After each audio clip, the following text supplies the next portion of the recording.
Hello, my friend. The world of magic, filled with legends and ancient tales, is opening its gates once again. Tonight, in the Gryffindor dormitory by the crackling fireplace, I will share another story with my friends. Join us, for the magic is about to come alive. The stars hung low over the rooftops of Diagon Alley, as if listening to the hush of a world still healing. It had been a year since the Battle of Hogwarts, and the last scream of Voldemort had long since faded into memory. Witches and wizards had returned to their shops, children laughed again in corridors of magic, and hope, shy and soft-footed, had begun to walk among them once more. But not all shadows had fled the light. In the dead of night, a strange pulse of magic shook the skies over Kent. Flocks of owls screamed and scattered. In a narrow glen near the ruins of an old wizard's keep, a circle of stones, forgotten even by goblins, sank suddenly into the earth. Where they vanished, the grass withered to ash, and from the hollow it left behind, a whisper rose.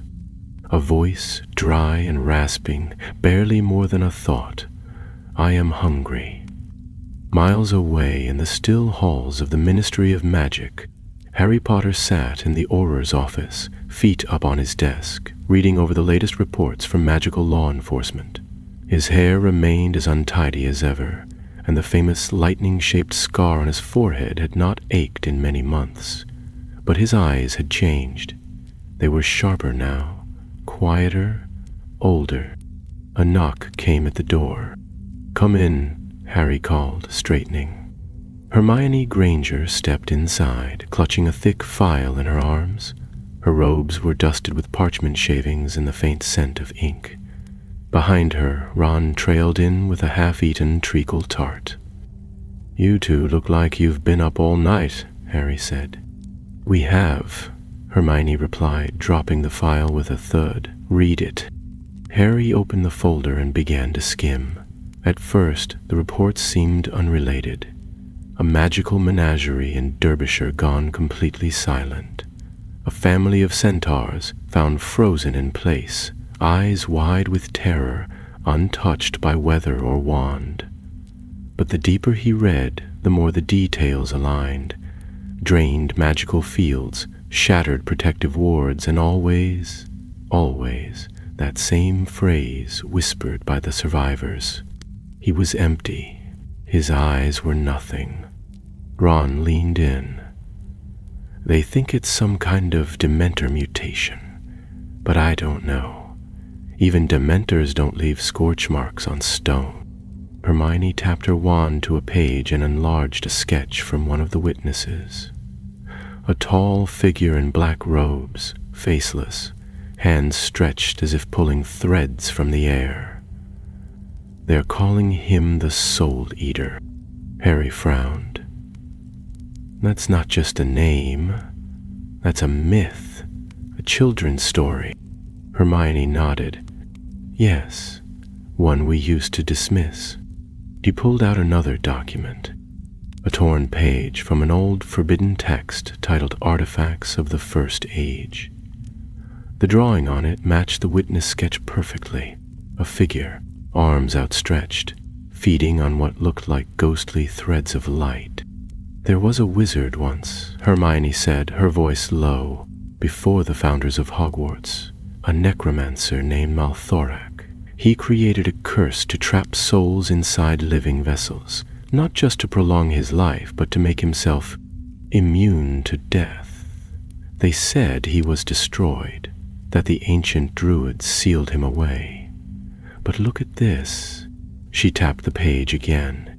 "The binding stones were in Kent. That's where the first pulse came from." Ron shifted uncomfortably.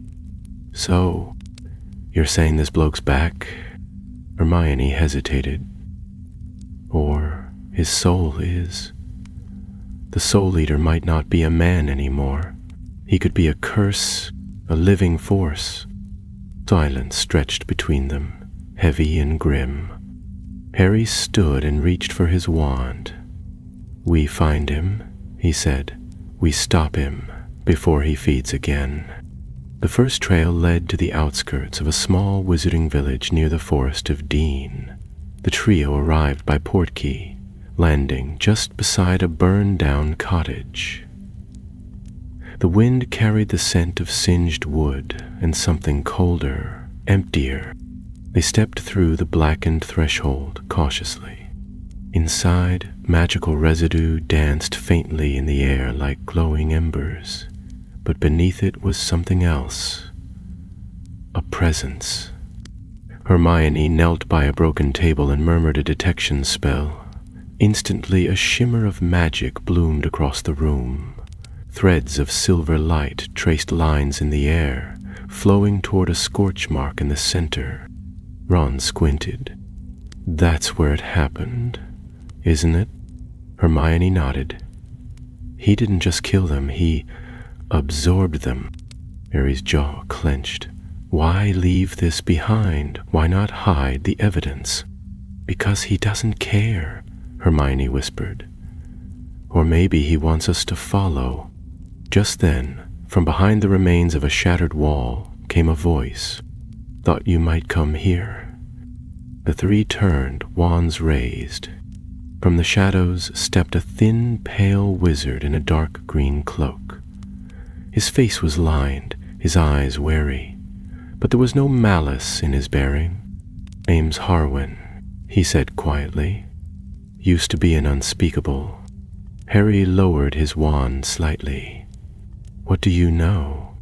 Harwin glanced around nervously. "More than I ever wanted to." "We studied the Soul Eater, back when it was just theory. It was banned from discussion 2 decades ago. Too dangerous, they said, too mad, but it wasn't just myth, it was prophecy." Hermione stepped forward. "What kind of prophecy?" "The kind you bury under miles of stone," Harwin said grimly. "But I remember one line. When silence devours the voice of magic, the eater of souls shall rise from the hollowed deep." "I always thought it was metaphor," Ron huffed. "They always do, don't they?" Harwin turned his eyes to Harry. "He's looking for something. Something old, something hidden beneath the Department of Mysteries. I don't know what it is, but he's not whole yet.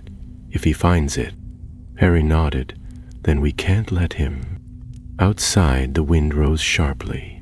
A flock of crows scattered from the trees, cawing in wild alarm. And somewhere in the gathering dusk, a whisper echoed once more. "I am hungry." The night deepened around them as they stood in the ruins of the cottage, the echo of the whisper fading into silence. Harry stared into the soot-streaked hearth, thoughts racing. Harwin's words haunted the corners of his mind. If the Soul Eater was not yet whole, then there was time. But how much? And what was it that would make this creature complete? Hermione closed the last of the files with a snap and tucked them back into her satchel, her fingers trembling just slightly. Ron watched the trees, his wand held low but ready. The three had faced war together, walked through fire and shadow, but this was something different. Voldemort had hunted power, dominion, and immortality, but this thing hunted life itself. "We'll need to search the Department of Mysteries," Harry said quietly. "If that's where he's heading, we need to know what's buried there before he finds it." Harwin shook his head. "You won't be able to. After the war, they locked it down. The Hall of Prophecy, the Time Chamber, all of it. Sealed. Too much dark magic left over from you-know-who's experiments, and the chaos during the Ministry's fall. Even I couldn't get in." Hermione raised an eyebrow. "Then we'll find someone who can." The journey back to London was made in uneasy silence. The trio took the Flu network directly to the ministry, emerging into the atrium with soot in their hair and tightness in their chests. The golden statues that once stood tall had been replaced after the war by a single figure, an old wizard with a wand lowered in peace, and a child standing beside him, holding a star. No one spoke as they made their way down the familiar halls, past the lifts and enchanted windows, until they reached a heavy iron-bound door deep in the lower levels of the Department of Mysteries. A guard stood outside, a grim-looking witch with storm-gray eyes. Her badge bore the name Watcher in shadows. "We need access," Harry said, presenting his aura identification. "There's a Class Red threat in motion. We believe it's targeting this department." The witch narrowed her eyes. "No one enters the deep chambers. Orders came from the very top." Hermione stepped forward, voice precise and persuasive. "There is an entity feeding on magic and life, consuming souls. If it finds what it's looking for in here, it may become unstoppable. Do you want that responsibility on your conscience?"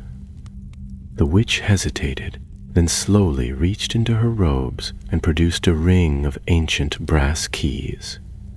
She selected one shaped like a crescent moon and inserted it into the lock. With a deep groan, the door creaked open. Inside, the air turned cold. They stepped into a corridor of polished stone, lined with torches that lit as they passed. Shadows danced along the walls, and the air shimmered faintly with protective enchantments, so old their runes had begun to fade. It had been years since anyone had walked these halls. Dust lay thick, but not untouched. Tracks, faint, single, dragging, cut through the dust, winding toward the center. Hermione knelt, tracing them with her wand. These aren't fresh, but they weren't made long ago either. Ron glanced ahead. So someone's already been down here. They reached a chamber at the far end. A circular room with 7 doors, each marked by a different ancient symbol. One bore the hourglass of time, another the eye of prophecy, another a rune none of them could read. But the 7th door was ajar. Harry stepped forward, peering inside. The room beyond was empty, save for a stone pedestal upon which sat a black box, no larger than a jewelry case, sealed with a silver lock that pulsed faintly with a reddish glow. Around it were traces of burn marks and magical residue, as though a powerful force had attempted to break it open and failed. "What is that?" Ron asked, eyes wide.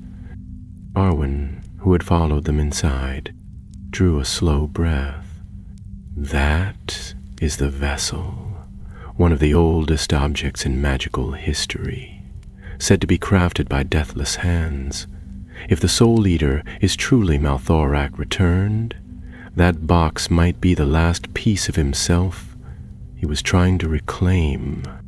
Hermione examined the seal with careful eyes. "No ordinary spell can open this. It was locked with soul magic. Someone tried violently but didn't succeed." Harry's wand hand twitched. "But if he returns, and he does unlock it..." Harwin nodded. "Then he'll become more than just a predator. He'll be a being of pure soul force, immune to death, immune to spells that touch only the body." A sudden crash echoed from the corridor. The torchlight flickered, and all 4 turned toward the door. Then came a shriek. Not human, not creature, but something caught in between. A shape moved in the shadows beyond the hallway, tall and thin, its head tilted at an unnatural angle. Pale fingers stretched long as branches, curled around the edge of the stone wall, and 2 empty eye sockets stared through the dark, drinking in the light. "Back!" Harry barked, stepping in front of the others. The figure slid forward, its movements jerky and smooth all at once, as if it did not quite understand how to inhabit its own form. The air around it darkened, and the torches hissed and sputtered. Hermione raised her wand, lips forming an incantation. Expecto Patronum. A silvery otter burst forth, illuminating the room with pure white light. The creature hissed and recoiled but did not vanish. Instead, it reached out with one clawed hand, and the Patronus flickered, shuddered, then dispersed like smoke. Ron swore under his breath. Since when can they do that? They can't, Hermione gasped. But he can. Harry didn't wait. He launched a hex, then another, blazing white spells that slammed into the creature's chest. It staggered but did not fall. Instead, it opened its mouth and let out a moan that made the walls tremble. Cold seeped into Harry's bones, not like the chill of winter, but like the memory of a long-lost death, old and familiar and full of despair. Then the thing turned, retreating as quickly as it had come, slithering down the corridor like a shadow unbound. The torches flared back to life, the warmth returning with a slow, reluctant breath. Harwin wiped sweat from his brow. That wasn't him, not the real Soul Eater. That was one of his bound. Hermione looked shaken. He's using them like Horcruxes, living traps, each carrying a sliver of himself. If we don't stop this now... Harry's jaw tightened. We will. We find the next bound. We destroy them, one by one, until we reach the source. And deep below the stone in silence, unseen by any of them, the silver lock on the box pulsed once more, brighter now, as if answering a call. The next morning dawned gray and uneasy over London. Rain struck the ministry's high windows like 1,000 tapping fingers, and the air seemed heavy with an unseen weight. Harry, Ron, and Hermione gathered in the small, windowless Auror strategy chamber, maps and parchments strewn across the long table. A thin wisp of steam curled from the single teacup in the middle, forgotten and cooling. They had not slept. There was no time. We have to assume the Soul Eater is hunting for his other bound, Hermione said, her brow furrowed as she scanned the pages before her. Harwin was right. He's not just feeding, he's rebuilding. That creature last night wasn't whole, but it had power no specter should. And if each victim becomes a vessel, then the Soul Eater could be hiding inside any magical being, or worse, moving between them. Ron leaned back in his chair, arms crossed. So we're chasing ghosts with souls in them. Not ghosts, said Harry, his voice low. People, things, creatures, bound like Horcruxes, but not just storing soul, living with it. That thing in the corridor, it wasn't just possessed, it was him, in part. Hermione closed her eyes for a moment, then opened them again with renewed focus. If we're going to track them, we need a way to find these vessels. Not by spell, he's too clever for that, but by history. If he's trying to recover fragments of himself, then he'll be drawn to places he once haunted, places soaked in old magic, places tied to death. Harry nodded slowly, remembering Harwin's warnings.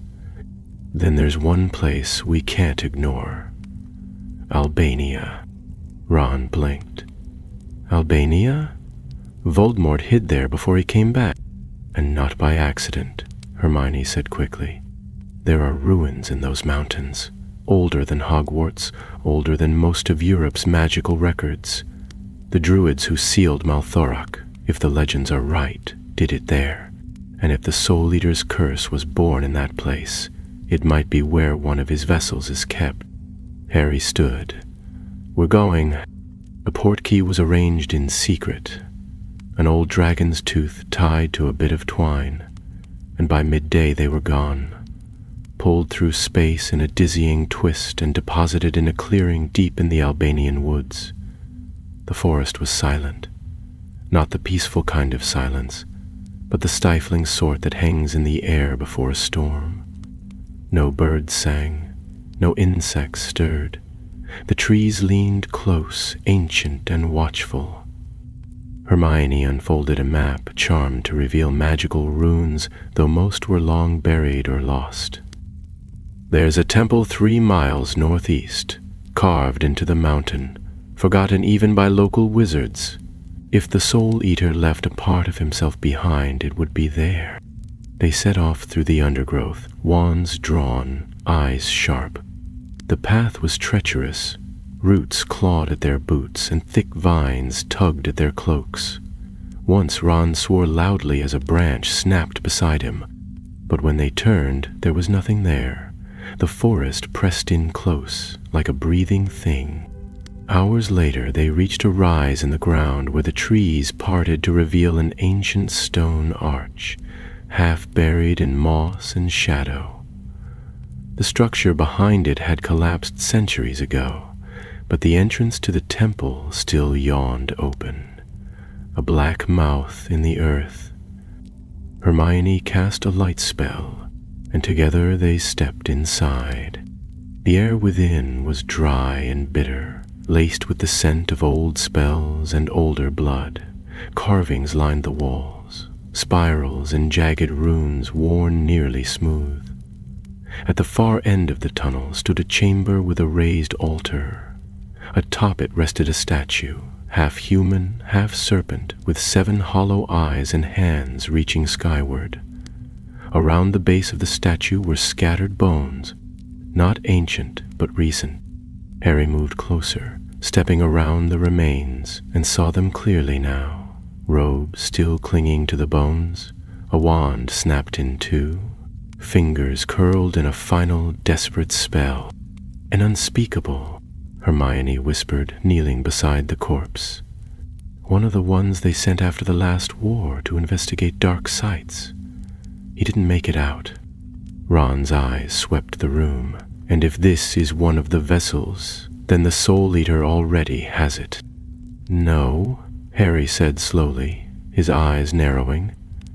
"He left it, which means there's something worse nearby." As if in answer, a distant sound echoed from the hall, a low rasp like breath on stone. They turned, wands lifted, and the sound grew louder. Not footsteps, not words, but movement, approaching steadily. Shadows flickered at the edge of the chamber. The torchlight Hermione had conjured dimmed as the temperature dropped. The rasp became a whisper. "I remember you." From the dark emerged a figure. A woman this time, tall and thin, her eyes blank with silver sheen. Her hair hung in long, stringy locks, and her robes bore the same 7-eyed symbol etched into the altar. Her mouth twitched as she stepped forward. "You are not his," she said, voice soft and distant. "You do not belong to him, but you will." She raised her hands, and at once the shadows rose around her, coalescing into long, coiling forms. Wisps of smoke shaped like serpents, each bearing a faint glimmer of eyes. They lunged. Harry fired the first spell, Stupefy, but it passed through the smoke without effect. Ron launched a barrage of fire, but the shadows only writhed and danced through it. Hermione, eyes flashing, shouted, "Finite Umbre!" and one of the serpents shrieked, shattering into dust. The others recoiled. "Target the bindings," she cried. "They're constructs." The woman laughed, a strange, hollow sound, and lifted both arms, summoning a torrent of shadow to crash toward them like a wave. It slammed into the stone altar, sending cracks through the floor. Harry dove left, rolling behind a broken pillar, and fired a blinding spell that hit the woman squarely. She staggered. Hermione seized the moment, darting forward with her wand raised and a spell already forming. "Salve Manis," she cried. The spell struck the woman in the chest, and for an instant her entire form flickered, like a candle caught in wind. Her eyes widened, and for the first time they showed fear. "No," she whispered. "Not again." With a gasp, her body convulsed and then crumbled into ash, the shadow serpents vanishing with her. Silence returned to the chamber. Ron leaned against the wall, panting. "Please tell me that was the vessel." Hermione stared at the ash, brow furrowed. "No. She was bound, yes, but not one of the vessels. She was guarding it." Harry looked toward the altar. A crack had split it down the middle, and within the broken stone lay something small, metallic. He reached in and lifted it carefully, but it was a pendant, an old thing shaped like a seven-pointed star, its edges blackened and sharp. At its center glimmered a red jewel that pulsed faintly, like a heartbeat. "That's it," Hermione said quietly. "One of the soul fragments." Harry's hand tightened around it. "Then let's destroy it." But before he could raise his wand, the pendant pulsed brighter, and from it came a voice, faint but unmistakable, like wind over bones. "You are too late, boy. I am already among you."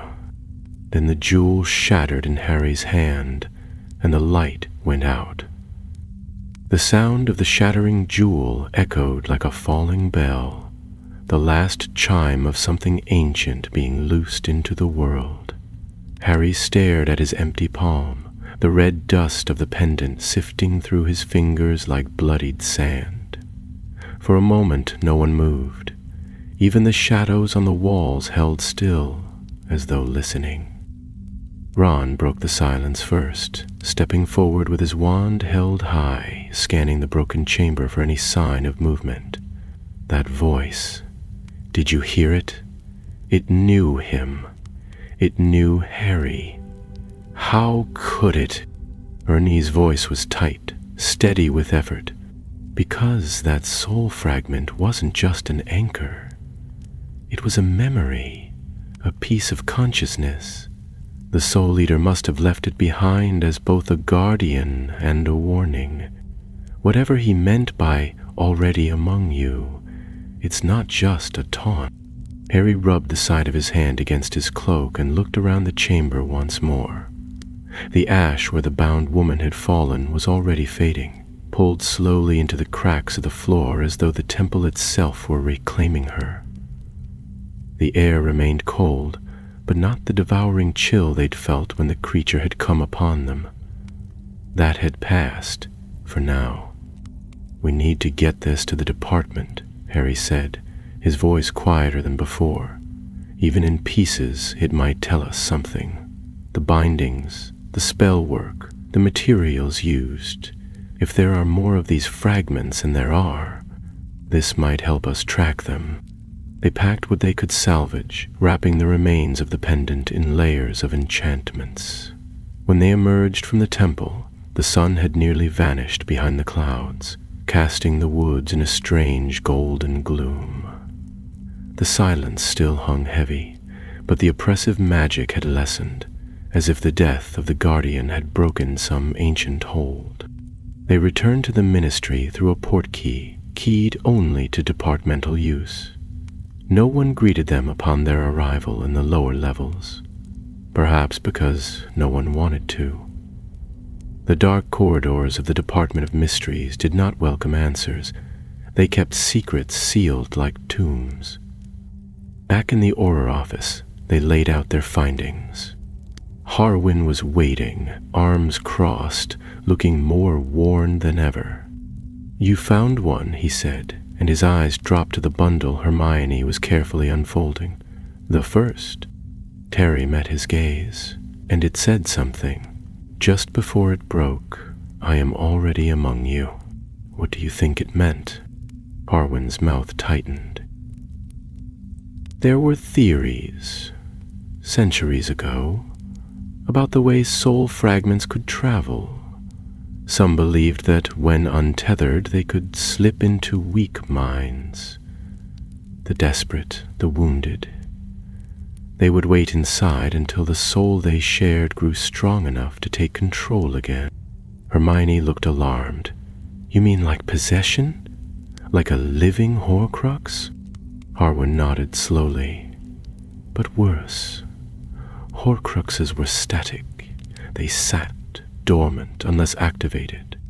These are active. They learn, they adapt. The Soul Eater may be hiding inside someone now, someone we know, someone close." Ron sat back heavily, his face pale. He could be anyone, anywhere. Harry felt a cold shiver run down his spine, but he forced it away. "Then we have to act like he's close. We check the rest of the old sites, anywhere tied to dark magic.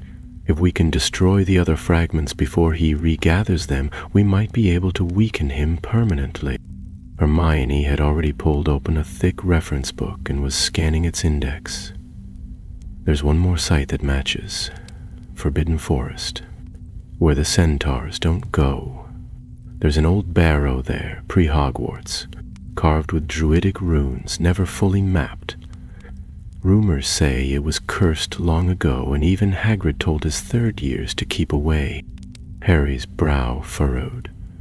"We'll need help getting through that area. If the Soul Eater has bound anything there, it won't be unguarded." "I'll speak with Firenze," Hermione said at once. "He may still have ties to the centaurs who remain." The plan was quickly set, and the next morning they stood again at the edge of Hogwarts grounds, staring into the thick, brooding trees of the Forbidden Forest. The school loomed behind them, unchanged and yet forever altered. The war had left its scars here too, but its towers stood proud, a testament to endurance. Firenze waited beneath a tall birch, his silver mane catching the morning light. He bowed his head slightly as they approached, his piercing blue eyes unreadable as ever. "You seek what sleeps where the trees do not grow," he said without preamble. "You seek the place of bones." Hermione nodded. "We believe a fragment of the Soul Eater's essence lies beneath it. We need to destroy it." Firenze looked at each of them in turn, then turned his gaze to the forest. "I will guide you part of the way, but I cannot go beyond the circle of stone. That place does not know the stars, and the stars do not know it." They followed him in silence, deeper than any student dared to go. Past the glades where unicorns once walked, past the glens where spiders nested. The trees began to thin, and the soil turned black and dry. At last they reached a clearing where 7 ancient stones stood upright, worn with age and light. "This is the boundary," Firenze said, his voice low. "Beyond this, the land remembers something terrible. The Centaurians will not follow, not even in daylight." Harry turned to thank him, but the centaur was already retreating, disappearing into the shadows. Beyond the stones, the air changed. The stillness was deeper, almost choking. The trees had receded entirely, leaving only hard earth and tall grasses. In the center rose a low hill, shaped like a dome, its entrance marked by a narrow tunnel, just tall enough to crawl through. Hermione whispered a detection charm, and the tunnel shimmered faintly. Curses, but, defensive ones, nothing active, yet. They entered one by one, crawling into the dark, the passage narrowing around them. Their wand light barely reached a few feet ahead. The air was thick with the scent of damp stone, and something older, dust, but not from age, dust from bone. At the end of the tunnel, they emerged into a round chamber, hollowed out by hand and magic, supported by 4 central pillars shaped like twisted trees. The walls were lined with shelves, each holding skulls, dozens, hundreds, all facing inward. Ron swallowed hard. This place, this was a tomb. Hermione pointed to the far wall. There, that sigil, it's the same 7-eye mark. This is one of his sanctuaries. In the center of the room stood a stone basin, much like the Pensieve, but cracked and blackened with time.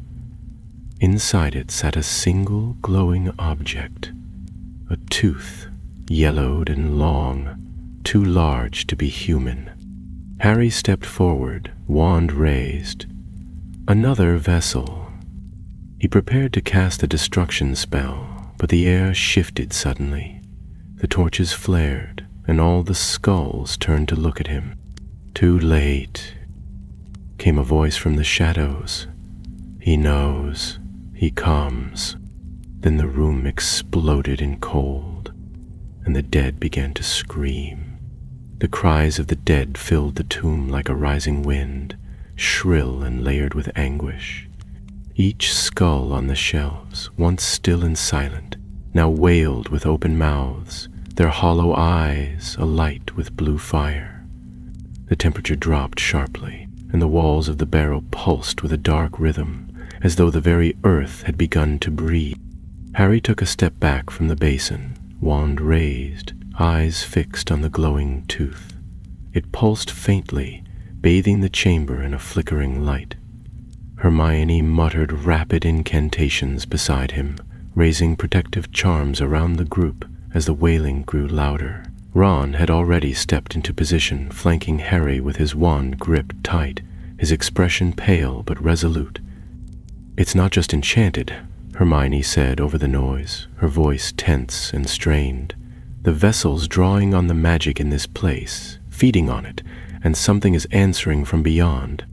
No sooner had she spoken than the shadows near the chamber's far wall thickened and twisted, drawing together into a human-like form.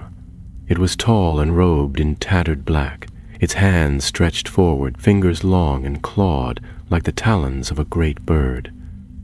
No face could be seen beneath its hood, only a gaping void that seemed to drink in the light. Ron took a step back. "Tell me that's not him." Harry's wand was already raised. "It's another bound, but stronger than the last." The creature's voice came not from its mouth, but from the walls themselves. "This was my cradle," it rasped, "and now it shall be your grave." It surged forward with a scream, and the skulls on the shelves burst into motion, flying from their perches like cursed projectiles. Harry ducked as one struck the pillar behind him, shattering into bone shards. Ron shouted a shield charm just in time to deflect another, which ricocheted into the basin, sending the glowing tooth tumbling onto the floor. Hermione conjured a net of fire that hovered above them, burning bright and warding off the flying bones. The shadow creature hissed and drew back, swirling about the chamber like a storm cloud, striking at their shields with tendrils of smoke and ice. Harry saw his chance and lunged forward, scooping up the tooth and leveling his wand at it. "Dalva Manamis," he cried. The spell struck true. For a moment, nothing happened. Then the tooth cracked with a loud snap, releasing a brilliant surge of white-blue light that blasted outward, throwing the shadow creature against the wall. It screamed, a sound so piercing that Hermione clutched her ears, and Ron dropped to one knee. But Harry did not waver. He advanced, wand pointed directly at the dissipating figure. "You are not whole," he said, "and you never will be." The shadow coiled one last time, then burst apart into smoke and bone dust, vanishing into the cracks of the tomb floor. The chamber fell into silence. The fire net faded. The blue flames in the skull's eyes blinked out. For several moments, the three stood in silence, catching their breath. The cold began to lift. Ron lowered his wand and let out a long breath. "Well, that was cheerful." Hermione didn't answer at once. She had turned to examine the basin, brushing aside pieces of shattered skull. "It's different this time," she murmured. "That vessel, it wasn't just a fragment, it was a key." Harry stepped closer. "A key to what?" She pointed to the runes carved beneath the basin, now faintly glowing. "This whole tomb was part of something larger. These markings? They're part of a network, like a ritual or a spell spread across several locations. We've just broken one of the seals, but there are more." Ron groaned softly. "Of course there are." Hermione glanced up, serious now. "But if we can find and break the others, we might stop the Soul Eater from completing whatever ritual he's begun, maybe even force him into the open." Harry nodded. "Then we go after the next one. But first, we need to return to the Ministry. If these sites are connected, the department's old records might show us where the rest are hidden." They made their way back through the tunnel, each one silent in thought. The forest outside felt different now, less sinister, though the sense of unease still lingered like the last breath of a nightmare. Firenze was gone, as expected. The clearing beyond the stones lay empty under the midday light. It was evening when they returned to London. The streets bustled with the hum of a world still mending, unaware of the ancient evil stirring just beneath their feet. Inside the Ministry, a storm was beginning to gather. Harwin met them in the Auror office, his face pale. "You've stirred something," he said. The Unspeakables felt it the moment the vessel shattered. They said one of the lower wards flickered, and that something within the department responded. Hermione stiffened. "The black box." Harry moved quickly, heart pounding. "Is it still secure?" They raced to the chamber beneath the Department of Mysteries, where the vessel had first been discovered. The air was tense, the enchantments across the door glowing like fresh steel. The Watcher in Shadows stood guard once more, her gray eyes unreadable. She nodded when she saw them. "It's changed." They stepped inside. The box remained on its pedestal, but the lock had opened. The silver clasp lay loose, the lid cracked open by less than an inch. No visible force had touched it. Harry stared at it in grim silence. "He's drawing power from the fragments we destroy. It's feeding him, even in death." Hermione's voice was tight with realization. "Which means we can't just break them." Ron frowned. "But we have to destroy them." "No," she said quickly, eyes wide. "Not destroy. Contain. We need to isolate the fragments, not obliterate them. Breaking them releases the soul energy, but if we trap it, seal it, we cut off the Soul Eater's access to it." Harry looked to Harwin. "Do we have anything capable of holding something like that?" Harwin hesitated, then spoke slowly. "There is one object, forgotten, dangerous, and locked in the deepest vaults beneath Gringotts, a phylactery made by goblin smiths for wizards who dealt in soul magic. Most were destroyed. One might remain." Hermione turned to Harry. "If we're going to stop him, we'll need it." Harry's expression hardened. "Then we're going to Gringotts." The goblin at the far end of the Gringotts hall peered over a long iron-bound ledger, his pointed ears twitching as the trio approached. Behind him loomed the high stone columns of the ancient bank, their bases etched with warnings in languages older than the vaults themselves. A chill drifted through the marble chamber, not from any draught, but from the weight of enchantments too old and too grim for casual discussion. Harry stepped forward, his tone formal. "We're here on Ministry authority, aura-level clearance. We need access to the lower vaults." The goblin blinked slowly, his eyes glittering like chips of obsidian. "The Ministry does not command the lower vaults," he said, voice dry and clipped. "They are closed to all but the High Chamber. Such clearance is given only with a unanimous vote of the Goblin Council, which has not convened in over 80 years. Ron muttered something under his breath that sounded suspiciously like, "Of course it hasn't." But Hermione leaned in, her voice steady and precise. "We're not asking to review treasure, only to locate a singular magical object, a phylactery.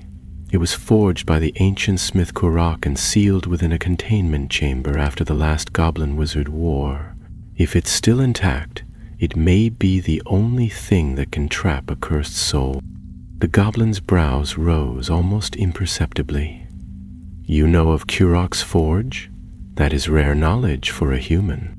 Harry reached into his cloak and produced the Ministry's writ, signed by the department head and countersigned by the Watcher in Shadows herself.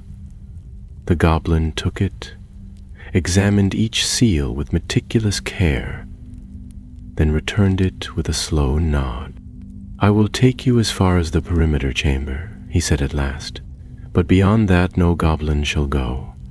You pass the final threshold at your own peril. No vault door opens without sacrifice, and no one leaves with what lies within without awakening its guardian." They followed him through the vast tunnels of Gringotts, deeper than any Harry had ever gone, even deeper than the vault where he had faced the dragon during the war. The tracks grew older here, the carts more skeletal in their construction.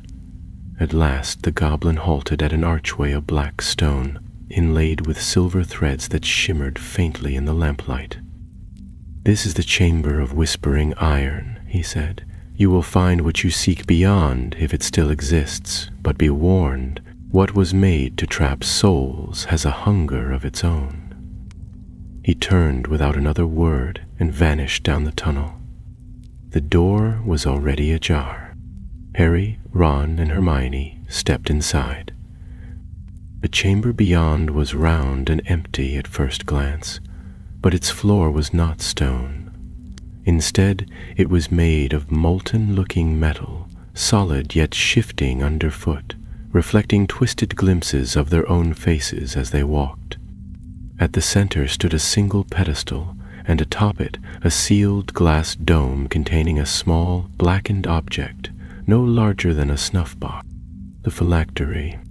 It was shaped like a scarab, but its wings were folded and fused with veins of red iron. As they approached, the object quivered faintly, as if sensing them. Hermione whispered, "It's still alive in a way. It reacts to the presence of soul energy. It was designed to devour and contain any disembodied fragment placed inside it, so long as the right spells are used to bind it." Ron frowned at it. "So, this thing eats bits of soul?" "In a manner of speaking," she replied, "but only those already severed from their original host. That's why we must be careful. We can't destroy the next vessels. We have to draw the fragments out, then trap them." Harry stepped up to the dome. "How do we open it?" "Carefully," Hermione said, and raised her wand. As she chanted the unlocking charm, the dome began to lift, inch by inch, revealing the phylactery beneath. It did not leap or shudder, but a sudden coldness filled the room, and the whisper of many voices seemed to brush against their ears.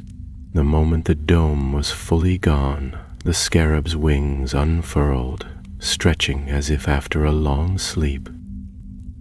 A low sound came from within the chamber walls, a groaning, ancient creak that made the hairs on the back of Harry's neck stand up. Ron looked around. That would be the Guardian, wouldn't it?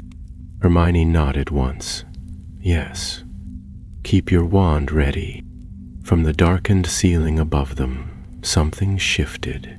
Stone fell in small fragments, and then something larger, a shape, long and serpentine with wings like torn banners, descended from the shadows. Its body was forged of iron and obsidian, its eyes lit with cold flame. It was a dragon, or the echo of one, bound to stone and magic, the guardian of the vault. Harry did not wait. He stepped between it and the pedestal, raising his wand. We're not here to steal. We're here to stop something worse than you. The dragon responded with a roar that was more tremor than sound, the floor quaking beneath their feet. Ron barked a spell, sending a blast of fire toward the creature's flank, but it washed off the obsidian scales like rain on glass. Hermione aimed a pulse of silencing magic at its head, and for a moment the roaring ceased. Harry turned back to the phylactery. We take it now, before the silence wears off. Together they lifted the scarab with layered spells, sealing it in an enchanted satchel. The moment it was secured, the dragon's silence spell wore off, and it lunged forward. But the moment it crossed the pedestal's line, a ring of light burst up from the floor, halting the creature mid-strike. A failsafe. It writhed in place, furious but bound by magic older than its fury. The three Aurors did not linger. They turned and fled through the tunnel, the walls shuddering behind them as the vault sealed itself once more. Back in the upper levels of the bank, the goblin was waiting. He took one look at the satchel and gave a single, curt nod. You may have what you sought, but you have changed its purpose merely by touching it. The scarab now knows you. If you fail to feed it properly, it may seek to feed on you. Harry met the goblin's gaze. Then we won't fail. They returned to the ministry with a phylactery sealed beneath every protective spell known to magical law. In the Auror office, Harwin was waiting once again, his face grim. There's been another report, he said. A soul fragment may have surfaced, not in a temple or tomb. This time, in a person. Hermione stiffened. Where? Harwin lowered his voice. A Hogwarts student. 3rd year. They brought her to St. Mungo's this morning. Her magic flared so wildly she blew the roof off part of the Transfiguration corridor. They say she hasn't spoken since, and she keeps repeating the same words. Harry's stomach twisted. What words? Harwin looked at him, his voice quiet. I dream in 7 eyes. The room fell still. Harry took the satchel and fastened it beneath his cloak. We leave for St. Mungo's at once. And somewhere, beyond even the ministry's deepest vaults, in a chamber of hollow stone beneath a forgotten city, the soul leader opened eyes not his own and smiled. St. Mungo's Hospital for Magical Maladies and Injuries stood tall and discreet behind the enchanted facade of a dilapidated London department store, as it always had, though today the windows were dim and the front desk oddly hushed.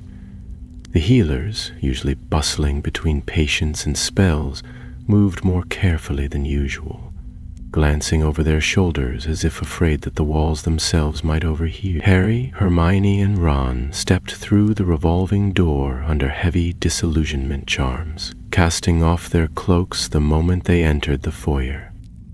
Harwin was already waiting near the welcome witch, who merely nodded as they approached, her lips tight and her fingers clenched around her wand. She's on the 4th floor, Harwin said quietly. Spell damage. They cleared the entire wing.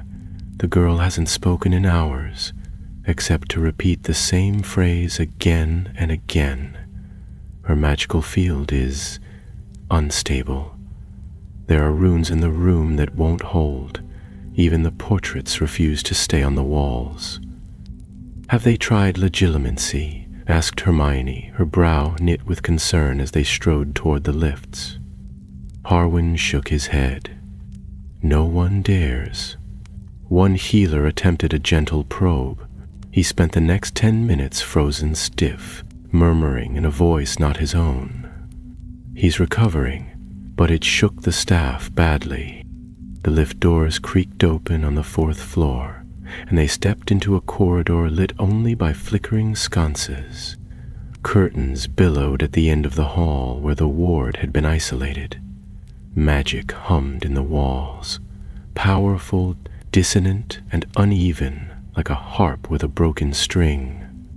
The girl lay in a solitary bed near the far window, her brown hair tangled, her eyes fixed on nothing. Her hands were clutched to her chest, where a small object pulsed faintly beneath her hospital gown. Around her, the very air shimmered with protective charms, each layered atop another in desperate haste. The healer in charge, a tall wizard with dark eyes and ink-stained hands, stepped forward with a strained smile. "She won't respond to treatment," he murmured. "She's still in there, we think, but the thing inside her, whatever it is, it's waiting." Hermione approached first, gently placing a hand on the barrier spell that surrounded the bed. She closed her eyes, whispering a diagnostic charm under her breath. For a moment, the aura around the girl grew clearer, a sickly red and gray light coiling around her like smoke, threading through her limbs, her spine, and most prominently, her heart. "She's bound," Hermione whispered, "not fully possessed, but entangled. The soul fragment is anchored to her magic, using her power to grow stronger. If we wait much longer, it will consume her entirely." Harry drew out the satchel from beneath his cloak and unfastened the protective layers around the phylactery. The scarab-shaped object shimmered faintly, its wings twitching as if sensing the nearby fragment. The room darkened at once, shadows retreating to the corners. The girl stirred for the first time, her lips moving. "7 eyes," she breathed. "7 eyes in the dark, watching." Ron stepped closer, his voice low. "Is it her speaking, or him?" Hermione didn't answer.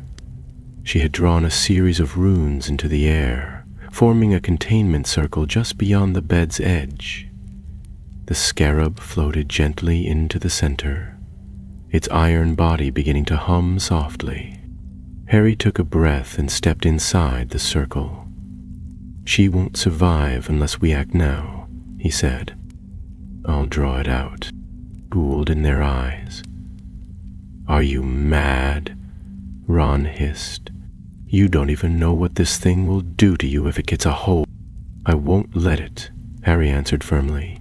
"We don't have time to argue." He reached out, placing his fingers over the girl's wrist. Her skin was cold and clammy, and her breath came in short, shallow gasps. He looked to Hermione, who nodded once. "Begin the invocation." The spell Hermione cast was ancient and dangerous, pulled from half-burned pages in the department's restricted archives. Her voice trembled only once as she began to chant, but the power of the words echoed through the room like drumbeats. The scarab opened its wings wide, exposing a hollow core at its center, a darkness deeper than ink, deeper than night. The girl's body tensed. And then it happened. A scream tore from her throat, raw and unearthly, and her eyes rolled back. From her chest erupted a stream of red light, shaped like smoke and fire and pain. The soul fragment. It twisted violently in the air, a writhing serpent of malevolent force, screeching as it fought against the pull of the phylactery. For a moment it hovered between them, caught between the girl's weakening body and the scarab's gaping core. Harry gritted his teeth, drawing on his own magic. Exsolvo anima tenebri. The fragment shuddered, then tore free with a final scream. It plunged into the scarab, which snapped shut at once, its wings locking with a harsh click. The room fell deathly quiet. The girl collapsed back into the bed, her body limp, her breathing shallow but steady.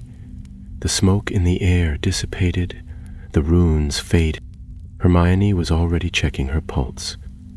She's alive, drained, but alive.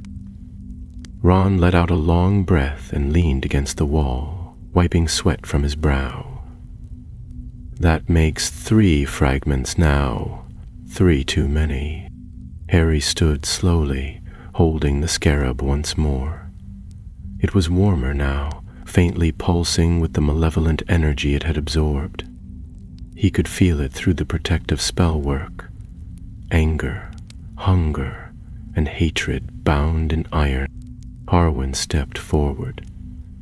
Every time we trap one of these fragments, he grows more aware of us. His reach extends further. We're not just reacting anymore. We're becoming a threat. Hermione straightened. Then it's time we stop chasing. If he's watching, let's give him something to see.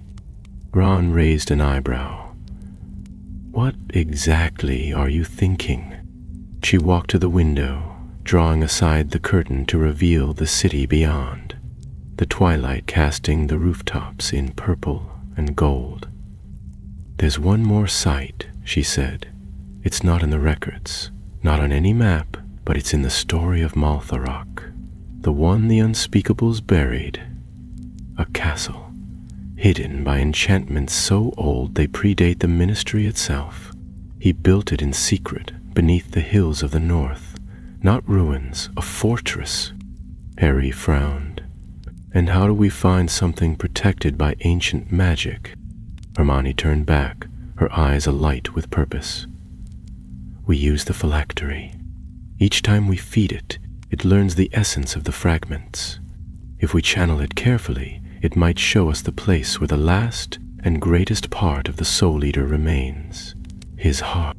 Harwin looked grim. It's a dangerous path. But it's the only one, Harry said.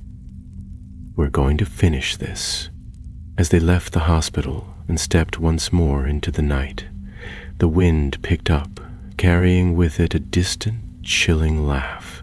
A sound heard by none but the phylactery itself, locked tight beneath Harry's cloak.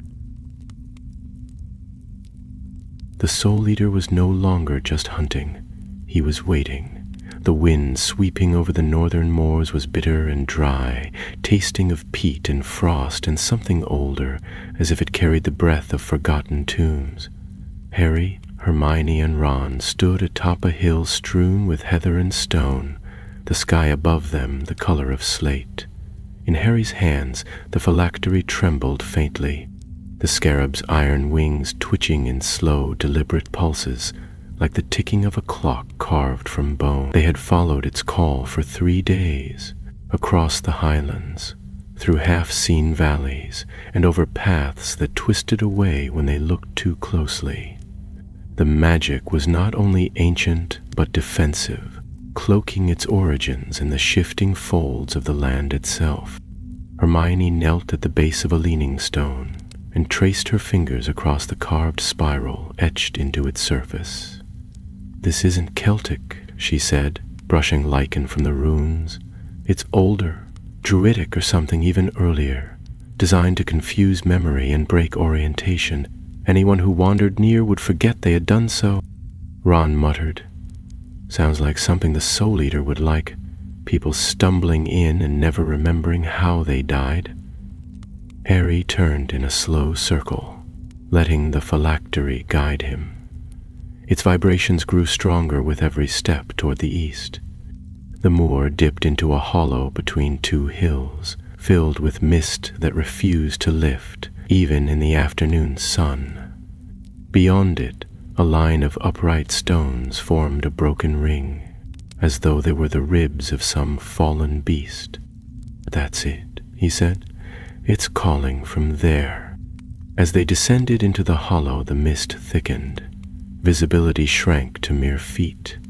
The air grew colder still, and sound fell away, muffled as though by snow.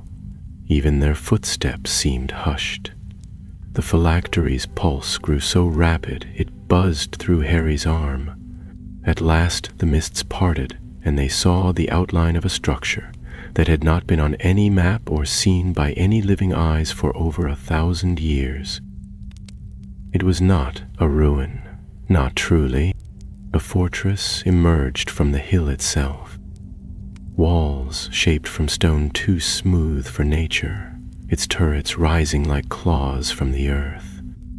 Black ivy grew across its surface, and the doors stood half open, though no hinges creaked. It looked less like something built and more like something summoned, born of earth and shadow.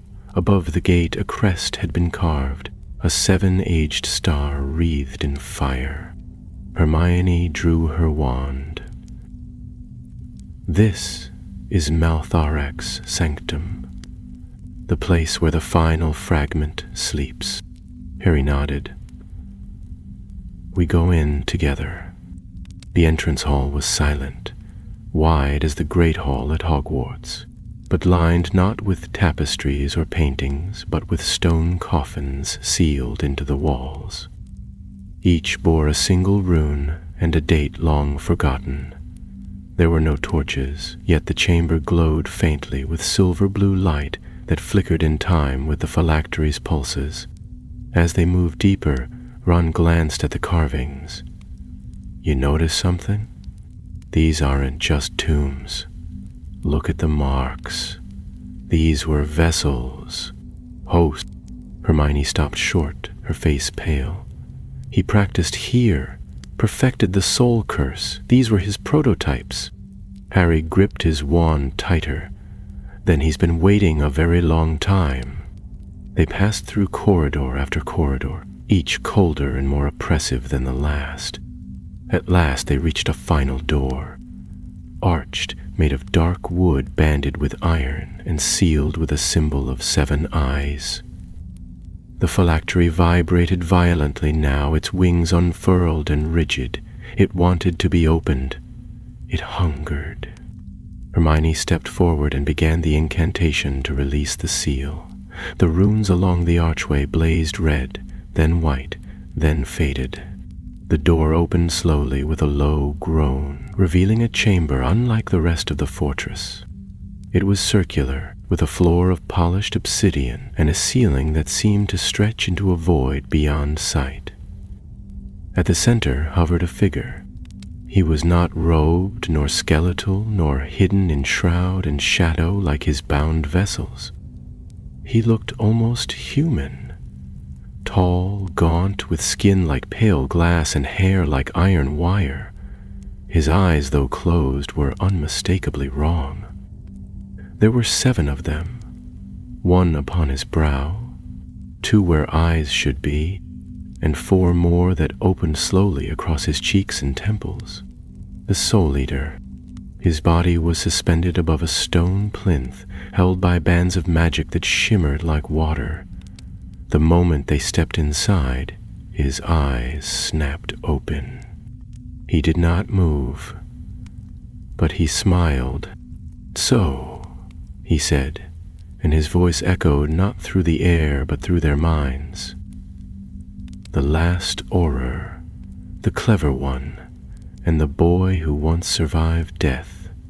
You have come far, but you are late." Harry stepped forward unflinching. "We've taken your fragments. We've trapped them. You're not whole. You never will be." The Soul Eater's head tilted. "Ah, but you misunderstand. You have fed them to my heart. The phylactery you carry, it was mine once, and now you bring it back to me, filled with power." Hermione gasped. "He planned this. He let us gather the fragments. It was never about hiding them. It was about drawing us here with them in hand." The Soul Eater laughed, and the very walls trembled.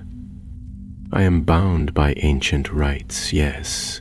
I cannot summon my own essence once scattered, but others may bring it. Others may feed the fire." Ron drew his wand, shouting, "Then let's make sure you never get it back." He hurled a curse, but the spell halted mid-air, frozen. The Soul Eater blinked, and the spell unraveled into harmless sparks. "I have slept for 1,000 years," he said, "but you will dream forever." Harry didn't wait.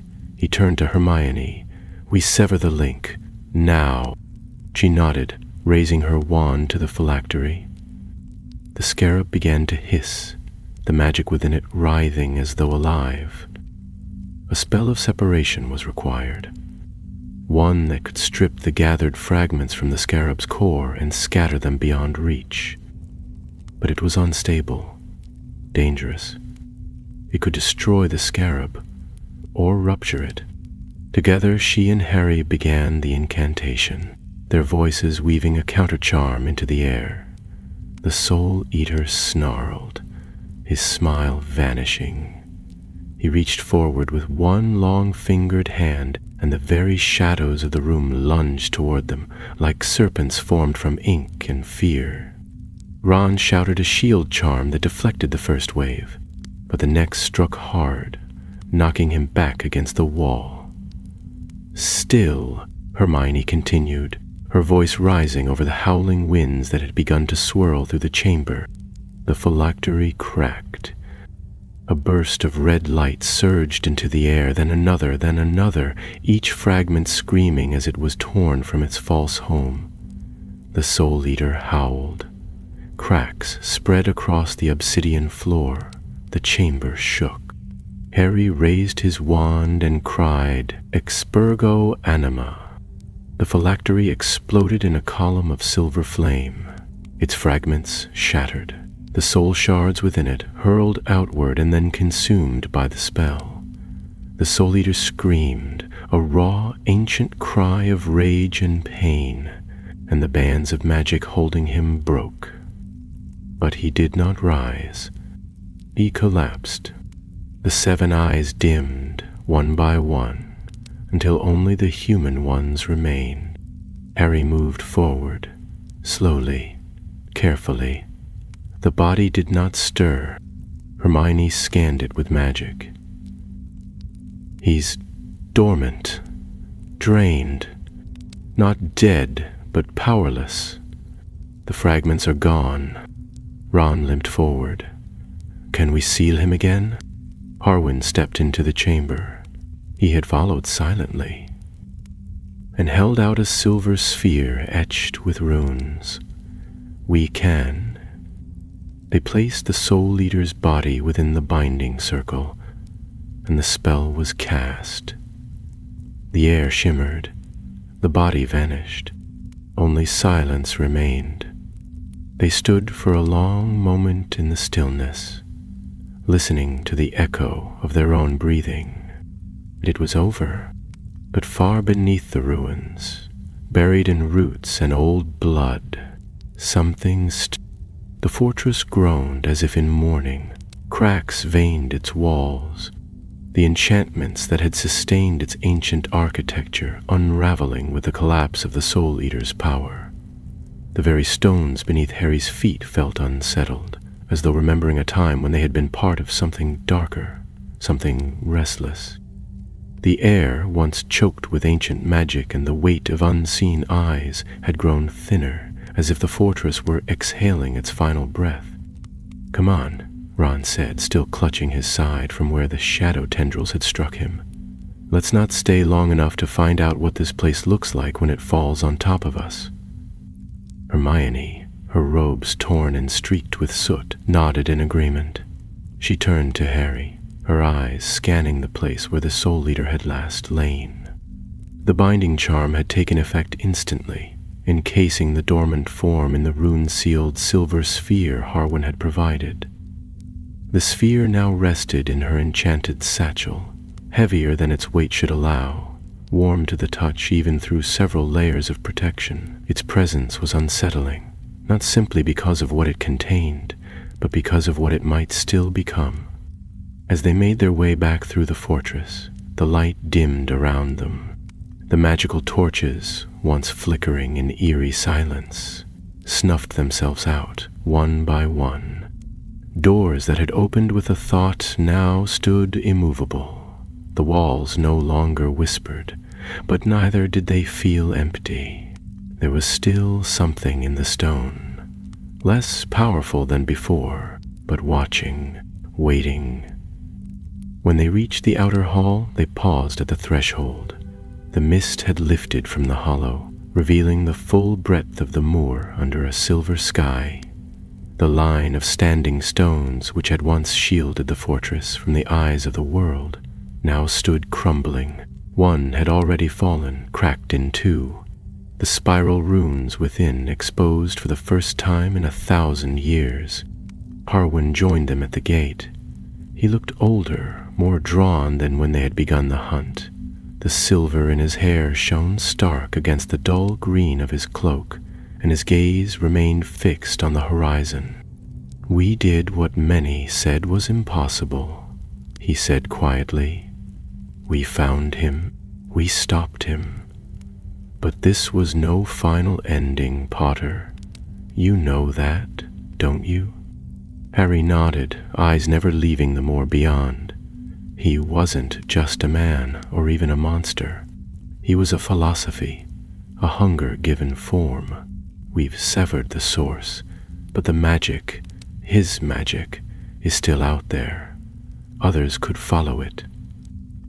Ron gave a weary laugh. "There's always someone out there with a dark wand and a bad idea." Hermione looked between them both. "That's why we don't bury this, not like the Unspeakables did. No more hiding the truth in stone and shadows. We record what happened. We name it. We make sure no one ever digs it up again because they didn't know better." Harwin gave her a look of quiet approval. "You'd make a fine minister." She smiled faintly, but there was little humor in it. "Not yet. There's too much left to fix." By nightfall, they had returned to the ministry, descending once more into the deepest levels of the Department of Mysteries. The silver sphere containing the dormant Soul Eater was placed within a newly constructed containment vault, surrounded by layered enchantments, reinforced goblin iron, and protective wards designed by both human and centaur alike. It was not simply hidden. It was made to be remembered and guarded. The Watcher in Shadows herself stood witness to the sealing, her expression unreadable as always. When the last rune glowed with completion and the vault door sealed with a resonant hum, she turned to Harry. "You have bought peace," she said. "But peace is not the same as safety." "I know," Harry replied. "That's why we're not done." In the weeks that followed, the wizarding world felt the change like a shift in season. The strange magical disturbances ceased. Forests that had gone quiet slowly returned to song. The creatures that had vanished began to reappear, wary but alive. But those attuned to deeper things, those who had felt the cold breath of the Soul Eater in their dreams, knew that the battle had left echoes. The girl from St. Mungo's, now fully recovered, returned to Hogwarts under watchful care. She remembered little of her possession, save for dreams of a tower made of bones and a voice that sang in her sleep. She would go on to study protective enchantments, her magic more refined than ever, though sometimes, when the wind was high and the sky silver, she would pause and glance over her shoulder. unsure what it was she felt behind her. Harry returned to his duties as an Auror, though the ordinary cases now seemed somehow smaller. He kept the scarab-shaped phylacteries fragments in a sealed cabinet within the department, studied and warded. He and Hermione wrote the official report of the hunt for the Soul Eater, a record more honest than any other document in the Ministry's library.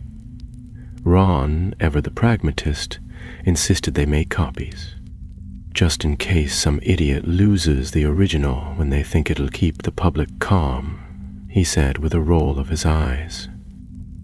In time, the wizarding world began to forget the name Malthoric. Children spoke of him only in whispers, their tales muddled and merged with those of other dark legends. But for Harry, Ron, and Hermione, the truth remained sharp as ever.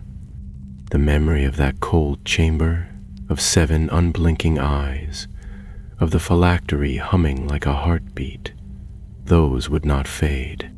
And in the quietest moments, when the wind stirred through the trees or a spell went strangely awry, Harry would glance toward the north and wonder if the earth beneath the moor still remembered the fortress that had slept there. If it dreamed.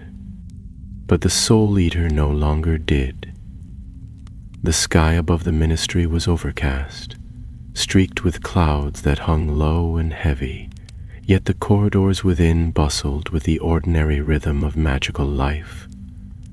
Memos darted overhead, the lift chimed and rumbled, and witches and wizards moved about with the quiet efficiency of those who believed danger for now had passed. And yet beneath that illusion of peace, deeper than the whispering of parchment or the turning of enchanted clocks, something simmered.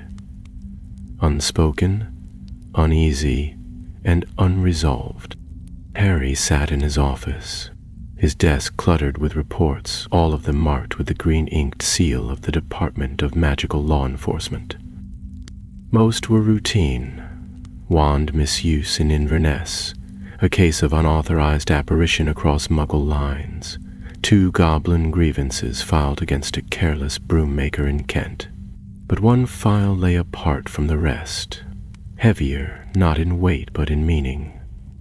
It bore no seal, no name, only a single word scrawled across the front in Hermione's tidy script. Remnant. He opened it for the 3rd time that morning. Inside were notes compiled since the Soul Eater's fall, sightings of strange magical behavior, fragments of ancient runes unearthed by curse-breakers in Egypt, and accounts from seers who claimed to have dreamt of 7 shadows walking beneath a moonless sky. No case alone demanded concern, but together they told a story, one not yet finished. The door creaked open behind him, and Ron entered, carrying 2 mugs of tea and wearing a look that meant he wasn't there to discuss paperwork. He set the mugs down, then dropped heavily into the chair opposite Harry, his shoulders slumping in the comfortable way of long familiarity. "I saw her again," Ron said after a moment. "The St. Mungo's girl, Elspeth." Harry looked up, his attention sharpening. "How is she?" "Quieter than I'd hoped. Smart, though. She's not afraid, but she's aware. There's something about her magic now, controlled, but more powerful than a 3rd year should be. Like the possession didn't just leave her." Harry considered this in silence. He had suspected as much since the night they freed her from the fragment. Whatever the Soul Eater had touched, he had marked. Not in body, perhaps, but in spirit. The girl's dreams, her aura, even her voice, subtly altered. Ron leaned forward, resting his elbows on his knees. "I'm not saying she's dangerous, mate, just different. I think we should keep someone nearby, someone she trusts." "Someone like you," Harry said. Ron shrugged. "She's already taken to calling me Ron the Loud, might as well make myself useful." Harry smiled faintly but said nothing. He was glad for Ron's presence, steady as ever, but he could not shake the weight that had begun to settle over him in recent weeks. It was not fear, precisely. It was knowing. Knowing that darkness in the wizarding world did not vanish. It retreated. The lift dinged softly, and moments later, Hermione appeared in the doorway, holding a scroll with a red ribbon. She looked tired, her hair hastily knotted and her robe stained with ink, but her eyes were bright with purpose. "I found something," she said, and at once the room was alert. She crossed to Harry's desk and unrolled the scroll. It was old, its edges brittle and its script faded, but clearly magical. The ink shimmered in places where the runes overlapped. Hermione tapped one section in particular. This was recovered from a sealed chamber beneath the old fortress, a hidden library, damaged when the structure collapsed. Most of it was ash, but this scroll survived. I think it's Maltharak's own writing. Ron squinted at the runes. "Can you read it?" Hermione nodded slowly. "Part of it. It's a map, not to a place, but to a spell, a final contingency built into his magic, a failsafe. If all his fragments were destroyed or taken from him, he could attempt to reclaim his essence through another means. Not resurrection, more like reformation." Harry leaned over the scroll. "How? The soul is scattered, the phylactery shattered. There's nothing left." "That's what we thought," Hermione said. "But we've been thinking in fragments. He thought in cycles. This spell, it's designed to draw from the echo of his magic, from places he once inhabited, from those he once touched. If someone recites it in the right location, under the right conditions, it could start rebuilding what was lost. Not with the original soul, but with its residue." Ron groaned. "So even though we beat him, he left a trap buried in the world for someone foolish enough to light the match." Hermione looked grim. "Yes." Harry straightened, his decision already forming. "Then we find the anchor points. We trace the spell back to its sources, and we seal them. Every one." They spent the next week tracing the map's implications, traveling across the country and beyond. From the black cliffs of Dun Hollow to the silver-carved ruins beneath the river Temaces, they followed each thread of the spell's design, unraveling the ancient ritual that Maltharak had left behind, like a serpent's shed skin. In each place they found remnants, small pockets of twisted energy, pieces of the world warped subtly by the Soul Eater's passage. In one, a spring where the water never stilled. In another, a stone that sang at dusk. In a third, a tree that bore fruit only in moonless nights. They worked silently, diligently, sealing each node with layered spells and weaving in protective runes to prevent their reawakening. On the seventh day they came to the final site. A circle of black earth stood in the middle of a field near the Scottish border, nothing growing within it. No birds flew overhead. The air here was still as glass. At its center, buried beneath an inch of ash, lay a shard of obsidian inscribed with the 7-Ayed star. It pulsed faintly when Harry drew near. "This is the last," Hermione whispered. Harry knelt beside it and placed his hand over the stone. For a moment he felt the familiar pull, the whisper of something ancient, whispering not words but impressions, hunger, loss, a cold kind of pride. Then it faded, leaving only the stone, silent and dead. Together, they performed the sealing. It took time, an hour of chanting, of drawing runes into the earth, of feeding the enchantment with their own magic. When it was done, the ground closed over the stone, and the wind stirred once more. They stood for a long time afterward, watching the field in silence. No one spoke. There was nothing more to say.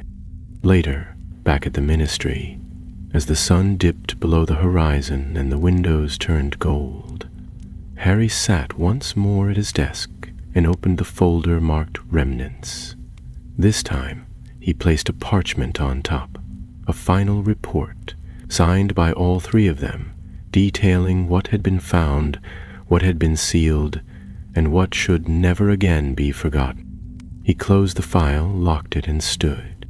Outside, the night fell gently, and the stars began to appear one by one, watchful, ancient, and bright. It was a quiet evening at number 12 Grimold Place. The drawing room glowed with the warm light of a low fire, casting soft shadows along the book-lined walls. The old black family house, though still filled with the creaks and groans of its former gloom, had softened over the years under Hermione's careful enchantments and Harry's quiet, deliberate stewardship. Now, though the air retained its usual hush, it felt more like silence by choice than by curse. The ancestral portraits had been moved or muffled, and the ancient tapestry that once charted the family's bloodline now lay rolled and forgotten in a storage cupboard, replaced by a map of the world marked with inked stars and red lines. Harry sat at the writing desk near the hearth, a sheaf of parchment before him, and quill in hand, though his thoughts had drifted far from the letter he'd begun. On the table beside him lay a small silver cube, no larger than a matchbox, etched with protective runes and bound in a quieting charm that dulled the faint thrum of power it contained. It was all that remained of the Soul Eater's prison, a reinforced core removed from the vault for study and examination. Since the final sealing, it had been inert, but Hermione had insisted they keep it under constant watch. Across the room, Ron was examining a case of enchanted artifacts, old spellbooks, trinkets once cursed and since cleansed, a dragon-tooth wand core, and a cracked crystal globe that no longer glowed. He tapped one of the shelves, frowning. "This place still gives me the shivers, you know. It's better than it was, but something about these walls, like they remember too much." "They do," said Hermione, entering the room with a tray of tea. "But they remember who we are now, too. That counts for something." She set the tray down and handed each of them a cup, then settled into the armchair nearest the fire. She looked tired again, though it was a familiar sort of weariness, the kind that came from too many nights reading by candlelight and too many days speaking with cautious ministry officials who preferred their dark truths buried. She glanced toward the silver cube and frowned. "There's been a shift," she said at last. "Not in the magic exactly, but in the atmosphere around it. I ran a resonance charm this morning and it echoed. Faint, but there. I think something out there is testing the wards." Ron sat back, his cup untouched. Could be nothing, or someone sniffing around who doesn't know what they're sniffing, or someone who knows exactly what they're looking for, Hermione replied. Fragments may be gone, the fortress sealed, but Maltharock wasn't alone in his beliefs. He had followers once, acolytes. They're gone to shadow now, yes, but shadows don't disappear. They gather. Harry folded the letter he'd been writing and tucked it into a drawer. "We always knew this wouldn't end in a clean line, but we've done what others never dared. We've left a record. We've taken away the mystery. And that makes it harder for those like him to rise again." Hermione nodded, though her eyes remained thoughtful. "It's why I've decided to make the report public." Ron blinked. "What, the whole thing? Even the part about the girl and the phylactery? The bit where Harry nearly got possessed in that barrow?" "Yes," she said firmly. "Redacted where necessary, of course. but enough that the next time someone finds a seven-eyes sigil carved into a stone altar or hears whispers in an enchanted mirror, they won't think it's harmless. They'll remember this. Harry didn't argue. He knew better than anyone the cost of secrets left buried, the pain that came when the truth arrived too late. The fire cracked softly, the only sound in the room for a long moment. At last Ron gave a heavy sigh. "Fine, but you'd better not let that girl down. Elspeth, I mean. She's back at school now, pretending everything's fine. But she'll read it too. Everyone will." Hermione looked into the fire. She deserves to know what happened to her, to understand that it wasn't her fault, that she was strong enough to survive it. She was, Harry said quietly. We all were, and we still are. Outside, the wind shifted, pressing against the windows with a soft, seeking moan. It was the season's change again, the slow fading of autumn into the hush of winter. Somewhere beyond the city, snow was beginning to fall. The first flake of the year brushed the rooftop, unnoticed. Later that night, long after Ron had gone home and Hermione had fallen asleep in the guest room with a book open across her lap, Harry remained in the drawing room, staring into the flames. The silver cube rested on the mantelpiece, silent and cold, yet not quite lifeless. He rose slowly and approached it, laying his hand gently atop its cool surface. No voice answered him. No shadow stirred. Yet he felt it, the memory of what had been, and the warning of what still might be. He had faced death before, and the echo of death after that, but this had been something more, a war not only for the future, but for the forgotten pieces of the past, the kind of war that rarely ends with the last spell. He reached up and pulled a cord above the fireplace. A secret panel slid open, revealing a smaller vault embedded in the wall. He placed the cube inside, sealed the enchantments, and closed the panel. No farewell was spoken, no promise made, but he would watch, always. And if the stars turned again, if the seven eyes opened once more in the dark, he would be ready. Winter descended upon the wizarding world with quiet purpose, draping hills and hearths alike in thick folds of snow and muffling the sounds of the street outside number 12 Grimold Place. The enchanted windows frosted over in delicate webs of ice, and the world beyond them felt distant, like a half-remembered dream. Inside, the warmth of fire and lamplight softened the corners of the old house, but did not drive away the watchful quiet that had settled there since the final sealing of the Soul Eater's remnants. On the mantel, the clock ticked softly beneath a fine dusting of soot.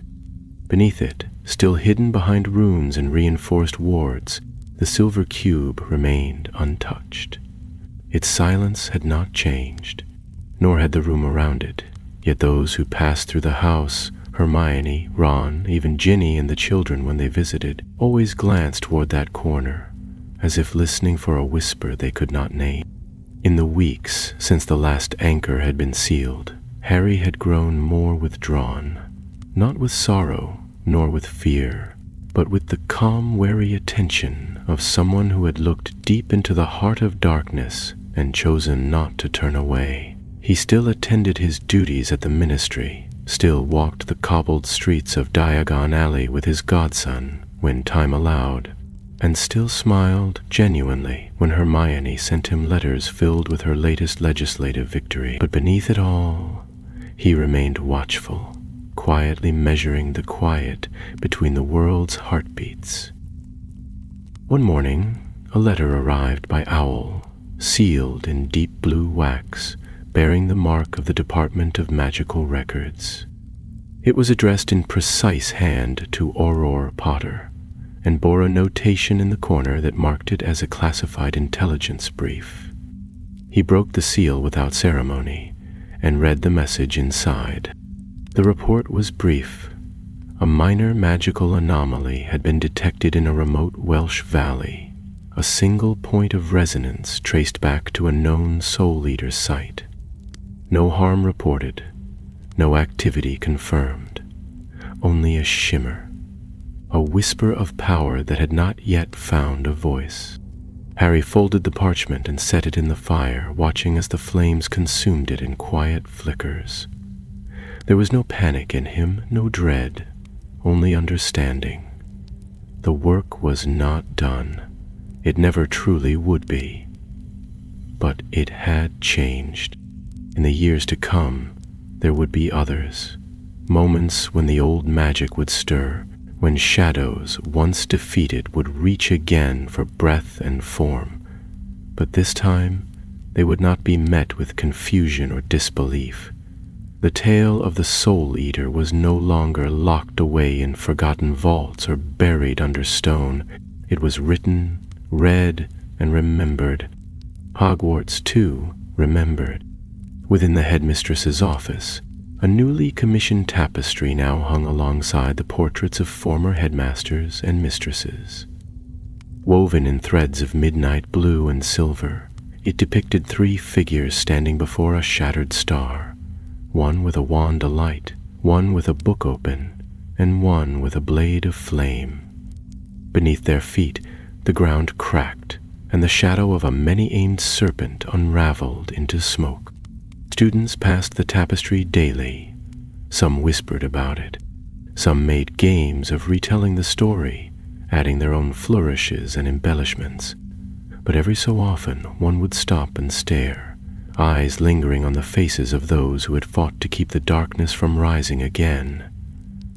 They would remember. Elspeth Keene, now a 4th-year Ravenclaw, often passed that tapestry on her way to the library. She never spoke of her possession, nor of the dreams that had once plagued her, but when she touched her wand to parchment, her spells came strong and precise. She wrote often, sometimes only a few lines, but always with purpose. One day, she would become one of the youngest curse-breakers in Gringotts history, but even now, the stories whispered to her in sleep were not frightening. They were familiar. On the edge of the Forbidden Forest, a group of centaurs watched the night sky. The stars, ever silent, had turned again.